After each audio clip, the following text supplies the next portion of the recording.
Being able to efficiently perform an emergency reload of our primary weapon system is an important skill to have. Repetitions focusing on mechanical efficiency and accuracy before and after the reload are of paramount importance, both during dry fire and live fire training. So let's take a few moments to talk about points of performance we can focus on when training the emergency reload.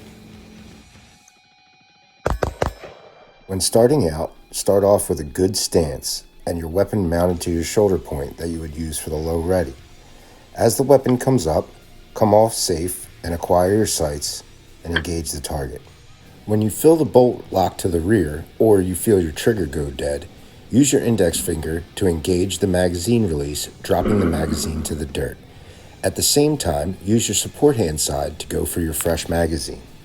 There's no real advantage to breaking down the weapon here or chicken winging it. You may decide to slightly cant the weapon, making the magwell more visible.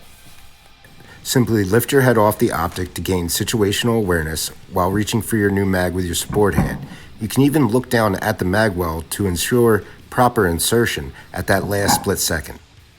While keeping your index finger outside the trigger guard, insert the magazine fully, giving it a slight tug to make sure it's fully seated. Drop back down into your optic with your cheek weld and re-engage as necessary.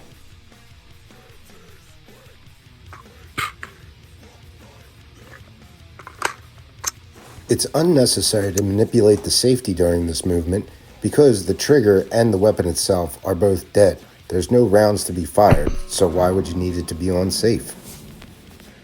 Remember, when manipulating your weapon in any fashion, unless you're doing actual shooting, your finger should be off the trigger and outside the trigger guard. It's one of the basic tenets of firearms safety, especially when performing either a tactical or an emergency reload. You should keep your finger outside the trigger housing and preferably index it on the side of the weapon. That way there are no mistakes.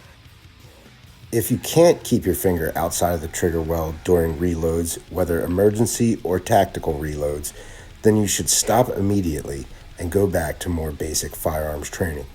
You surely shouldn't be doing anything dynamic like standing in a stack in a kettle house. You definitely shouldn't be shooting rounds over a berm. A lot of times, guys get in this situation, boom, it goes spongy trigger. They drop the mag, they immediately put it back on. They grab the new mag, they send it home, they send the bolt, and they do that. Goes right over top of the berm. I've seen it in the shoot house, I've seen it. Wowzers.